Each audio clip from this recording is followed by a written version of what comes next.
जैसे कि मलेशियाई विमान MH370 की गुमशुदगी का रहस्य। नमस्कार, मेरा नाम है डॉक्टर संजय वर्मा और ट्यूब न्यूज़ के इस नए अंक में हम चर्चा कर रहे हैं एक दशक पहले गायब हुए मलेशिया के पैसेंजर एयरक्राफ्ट MH370 से जुड़ी अनसुलझी गुत्थियों की ताज़ा कहानी की। वह तारीख थी 8 मार्च 2014 और जगह मलेशिया का कुआलालंपुर एयरपोर्ट। मलेशिया एयरलाइंस के बोइंग श्रेणी के विमान MH370 ने यहाँ से चीन की राजधानी बीजिंग के लिए उड़ान भरी थी। विमान में 12 क्रू मेंबर्स समेत 239 पैसेंजर थे। इनमें 5 भारतीय थे। टेक ऑफ करने के करीब 40 मिनट बाद 1:30 बजे दक्षिण चीन सागर के ऊपर इस विमान का मलेशिया के नेशनल कंट्रोल रूम से संपर्क टूट गया। विमान अचानक रहस्यमय ढंग से गायब हो गया और फिर कभी नहीं मिला। हालांकि इसके बाद भी 2:15 पर मलेशिया के सैन्य रडार ने समुद्र के ऊपर एक जगह पर इस विमान को नोटिस किया, लेकिन उसके बाद फिर कभी विमान का कोई सुराग नहीं मिला। ऐसा लगा कि विमान को या तो जमीन खा गई या आसमान निकल गया। सच तो यह है कि 21वीं सदी में किसी अन्य विमान दुर्घटना या उसके लापता होने की खबर की इतनी चर्चा कभी नहीं रही जितनी कि 14 देशों के यात्रियों समेत गायब हुए MH370 की हुई। इसके बाद की तारीख 4 साल बाद की है। 29 मई 2018 को मलेशिया के ट्रांसपोर्ट मिनिस्टर एंटोनी लोके ने घोषणा की कि उनकी सरकार जल्द ही इस विमान के रहस्यमय ढंग से गायब होने के बारे में रिपोर्ट जारी करेगी।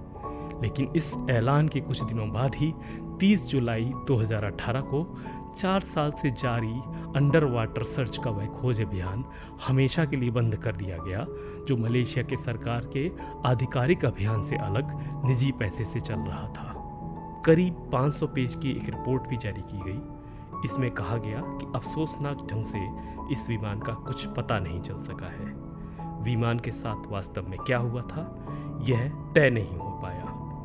जांच टीम के प्रमुख कोक सू चोन ने भी यह कहा कि इसका सही जवाब तभी मिल सकता है जब विमान का कुछ और अहम मलबा मिले। इस विमान का गायब होना इसलिए ज़्यादा आश्चर्य का विषय माना जाता है कि जिस दौर में दुनिया की महाशक्तियों समेत भारत, चीन, जापान आदि के सैटेलाइट अंतरिक्ष से किसी वाहन की नंबर प्लेट या लाइसेंस प्लेट पढ़ने की ताकत रखते हैं, वे उपग्रह भी आसमान में उड़ते एक जेट लाइनर की खोज खबर लेने में नाकाम रहे।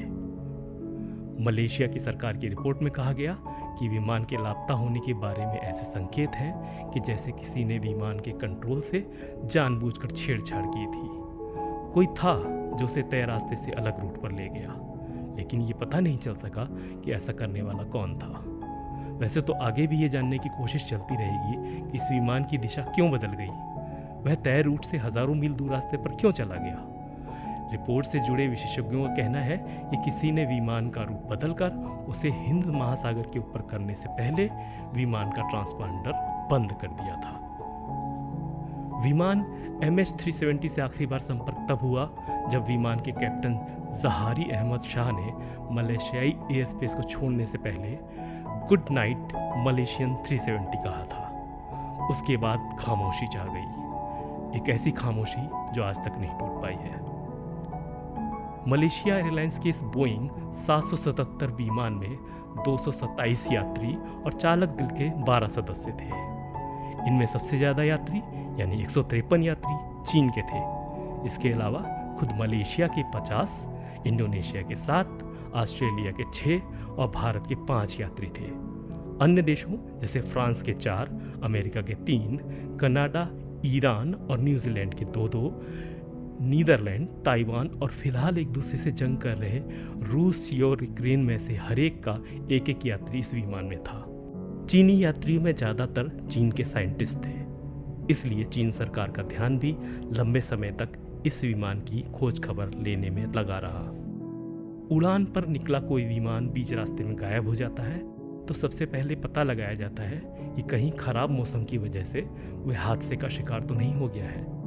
धुंध, कोहरे या घने बादलों की वजह से किसी पहाड़ से तो नहीं जा टकराया है या किसी जंगल में तो नहीं गिर गया है। लेकिन ये विमान चीन के जिस रूट पर था उसके ज़्यादातर रास्ते में दक्षिणी हिंद महासागर पड़ता है। इसलिए विमान के लापता होने के 10 दिन बाद ही मलेशियाई सरकार ने पानी के अंदर इसकी खोज शुरू कर दी। इस खोज अभियान में मलेशिया अकेला नहीं था, बल्कि चीन, भारत, वियतनाम, ऑस्ट्रेलिया और अमेरिका के बचाव दल के सहयोगी शामिल थे। अमेरिका ने तो अपनी नौसेना के 2 युद्धपोतों USS पिंकने और USS किड सहित 2 आधुनिक विमानों को भी इसकी खोज में लगा दिया। खास बात यह थी कि अमेरिकी वायुसेना के विमान समुद्र के अंदर कोई वस्तु यानी ऑब्जेक्ट खोजने की तकनीक से लैस थे, फिर भी इस विमान का कोई नामो निशान नहीं मिला। अब बात करते हैं तलाशी अभियान पर हुए खर्च की। खोजबीन शुरू करने के 1 साल के भीतर ही इस अभियान में $39 मिलियन यानी करीब 238 करोड़ रुपए खर्च हो गए।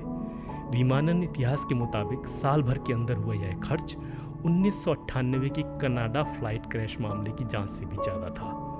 गौरतलब है 1998 में स्विस एयर फ्लाइट 111 क्रैश घटना की जांच में कनाडा सरकार को 4 साल का वक्त लगा था। इसमें $38 मिलियन यानी कि करीब 232 करोड़ रुपए खर्च हुए थे।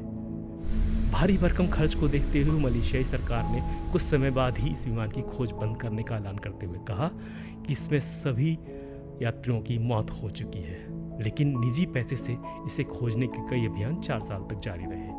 इनमें एक अभियान अमेरिकी फर्म ओशन इन्फिनिटी ने वर्ष 2018 में ही 3 महीने तक चलाया।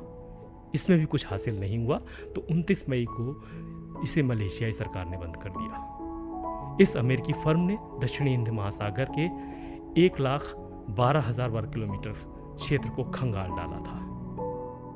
लेकिन तलाशी अभियान पर यह खर्च ही नहीं हुआ, बल्कि साल 2017 में ऑस्ट्रेलिया, चीन और मलेशिया ने मिलकर इस विमान को खोजने का बड़ा अभियान छेड़ा। इसकी खोज के दायरे में 1,20,000 वर्ग किलोमीटर का इलाका था। इस अभियान में करीब 1400 करोड़ रुपए खर्च हुए थे। इन खोज अभियानों में हिंद महासागर के पश्चिमी हिस्से में इस विमान के कई टुकड़े बरामद होने की बात कही गई, लेकिन उन सभी को इस रूप में स्वीकार नहीं किया गया कि वे टुकड़े वास्तव में MH370 के ही थे। इस तरह विमान की खोज अधूरी ही रही, जिससे आखिरकार सारे खोज अभियान बंद कर दिए गए। अब सवाल यह है कि किसी पर तो इस विमान के गायब होने के पीछे शक किया गया होगा। बात सच है, असल में मलेशियाई सरकार ने इस विमान की खोज बंद करते करते भी इसके दोनों पायलटों की ओर यह कहते हुए संदेह की सुई घुमा दी थी कि विमान को तय रास्ते से जानबूझकर भटकाया गया और किसी और जगह पर ले जाया गया। हालांकि अंतिम रिपोर्ट में पायलटों का नाम साफ तौर पे नहीं लिया गया, लेकिन कहा गया कोई तो था जो इसके लिए जिम्मेदार था और वो विमान को गलत रास्ते पर लेके गया। यह काम किसी के इशारे पर किया गया हो सकता है, तो इशारा किसकी तरफ था? कहा गया कि हो सकता है कि विमान का अपहरण कर लिया गया हो और पायलटों को विमान अपहर्ताओं के निर्देश पर कहीं और ले जाने के लिए मजबूर किया गया हो। कहा गया कि हो सकता है कि विमान का अपहरण कर लिया गया हो और पायलटों को विमान अपहर्ताओं के निर्देश पर कहीं और ले जाने के लिए मजबूर किया गया हो। इस बारे में एक रिपोर्ट टीवी चैनल CNN के विमानन विशेषज्ञ अमेरिकी लेखक जेफ विज की है। विज ने दावा किया था कि रूस के राष्ट्रपति व्लादिमीर पुतिन के इशारे पर एक स्पेशल ऑपरेशन चलाकर विमान का अपहरण किया गया। अपहृत विमान को बाद में कजाकिस्तान के विशाल बेकोनूर स्पेस पोर्ट पर उतार लिया गया था। CNN पर प्रसारित गायब हुए विमान की कवरेज के दौरान जेफ विज ने कहा था कि विमान की खोजबीन के उन आंकड़ों से छेड़छाड़ की गई है जिसमें बताया गया था कि यह विमान दूसरी दिशा में उड़ गया था। विमान की दूसरी दिशा में जाने का संकेत मलेशियाई सरकार की अंतिम रिपोर्ट में भी किया गया। हालांकि विज ने यह जरूर कहा उन्हें नहीं मालूम कि पुतिन विमान अपहरण करवाकर क्या संदेश देना चाहते थे। विज ने अपनी रिपोर्ट विमान गायब होने के 7 घंटे बाद तक सैटेलाइट ट्रांसमिशन के आंकड़े के आधार पर तैयार की थी। ट्रांसमिशन के ये आंकड़े ब्रिटिश कंपनी इनमरसेट ने उपग्रहों से हासिल किए थे। बाद में खुद मलेशियाई सरकार और प्रशासन ने ये आंकड़े जारी किए थे। वैसे विमान के पायलटों पर शक की एक और वजह है। विमान की खोजबीन में लगे कई विशेषज्ञों ने दावा किया कि अगर विमान क्रैश नहीं हुआ और इसका मलबा कहीं नहीं मिला तो इसकी काफ़ी ज़्यादा आशंका है कि विमान के दोनों पायलटों यानी जहारी अहमद शाह और को पायलट फारिक अब्दुल हामिद ने ही इसे हाईजैक कर लिया हो। दोनों पायलटों पर शक की सुई तभी से थी जब अमेरिकी जांच एजेंसियों ने अपने इन्वेस्टिगेशन के आधार पर दावा किया था कि एयर ट्रैफिक कंट्रोल से संपर्क टूटने के बाद भी विमान 7 घंटे तक उड़ता रहा था। कुआलालंपुर के पाश इलाके में पत्नी और 3 बच्चों के साथ रहने वाला जहारी अहमद मलेशिया के तत्कालीन विपक्षी नेता अनवर इब्राहिम का कट्टर समर्थक बताया गया था। यह सूचना मिलने के बाद कुआलालंपुर में जहारी अहमद के घर पर पुलिस का सख्त पहरा तक लगा दिया गया था। विमान हादसे के काफ़ी समय बाद भी जब इसका कोई सुराग नहीं मिला तो तमाम तरह की अटकलों का दौर चलने लगा। खास तौर से सोशल मीडिया पर ऐसे अंदाजे पेश किए जाने लगे कि एलियंस ने ही विमान का अपहरण कर लिया है और वे उसे किसी दूसरे ग्रह पर ले गए हैं। इन दावों के समर्थन में गढ़े गए कई वीडियो भी सोशल मीडिया पर चलाए और दिखाए गए। एक वीडियो क्लिप में एक यूज़र ने दिखाया कि तेज़ रफ्तार से उड़ते मलेशियाई विमान के पास कुछ अजीब सी हरकतें दिखाई दी हैं। सोशल मीडिया पर वीडियो डालने वाले यूज़र ने दावा किया था कि ये MH370 के पास हुई हरकतों को रडार भी नहीं पकड़ सके। एक दावा यह भी किया गया कि चीन सागर में बरमूडा त्रिकोण यानी ट्रायंगल जैसी कोई रहस्यमय संरचना बन गई है जिसने उड़ते विमान को आसमान से नीचे की ओर खींच लिया। भंवर जैसी इस संरचना में पूरा विमान उड़ते उड़ते समुद्र में ही यात्रियों समेत समा गया, इसलिए इसका एक टुकड़ा तक नहीं मिला है।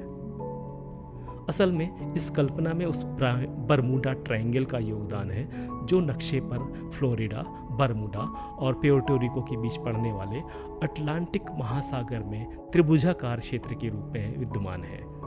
दावा किया जाता है कि दूसरे विश्व युद्ध के बाद वाले दशक में यहाँ यानी इस इलाके में तकरीबन 8,000 लोग दुर्घटनाओं का शिकार हुए थे। इसके बाद करीब 5 लाख वर्ग किलोमीटर में फैला यह इलाका रहस्यमय माने जाने लगा था। वर्ष 2016 में वैज्ञानिकों के एक दल ने बरमूडा ट्रायंगल का रहस्य कहलाने वाले हेक्सागोनल यानी कि 60 कोणीय बादलों को खोज निकालने का दावा किया था। वैज्ञानिकों के मुताबिक ये बादल बरमूडा द्वीप के दक्षिणी छोर पर पैदा होते हैं, फिर करीब 20 से 55 मील का सफ़र तय करते हैं। इनसे पानी 170 मील की रफ्तार से समुद्र में गिरता है और वहाँ 150 मीटर गहरा और आधा किलोमीटर चौड़ा गड्ढा बन जाता है जो एक भंवर जैसा दिखाई देता है।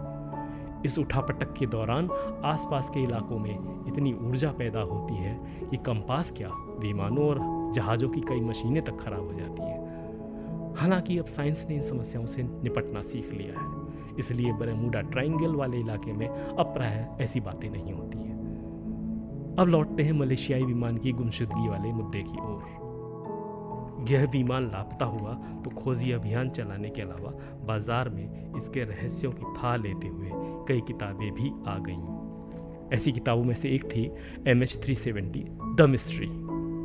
इसमें दावा किया गया था कि MH370 विमान दरअसल सेना की कार्रवाई का शिकार हुआ था। किताब के मुताबिक सेना के दबाव में तलाशी में लगी एजेंसियों ने गलत रिपोर्ट दी। किताब के लेखक ने दावा किया कि असल में थाईलैंड अमेरिकी सैन्य अभ्यास के दौरान ये विमान गलती से हवा में चलाई गई एक मिसाइल के निशाने पर आ गया था। विमान नष्ट होकर प्रशांत महासागर में गिर गया, जिसे ढूंढा नहीं जा सका। एक दावा यह भी किया गया कि टेस्ट की जा रही किसी ताकतवर मिसाइल की चपेट में आने से विमान के इतने टुकड़े हो गए कि उसका मलबा ढूंढना नामुमकिन हो गया। बहरहाल ये सच है कि समुद्र में खोजबीन से विमानों के जो टुकड़े यहाँ वहाँ बरामद किए गए, लगभग सभी के बारे में कहा गया कि वो टुकड़े मलेशियाई विमान के नहीं थे। जैसा कि हमने शुरू में कहा था कि हमारी धरती सच में बहुत बड़ी है। शायद यही वजह है कि पृथ्वी के भीतर ही नहीं, बाहर भी कई ऐसी पहेलियाँ हैं जिन्हें हल करने की सालों तक कोशिशें चलती रहती हैं, पर कई बार इसमें लंबे अरसे तक कामयाबी नहीं मिलती।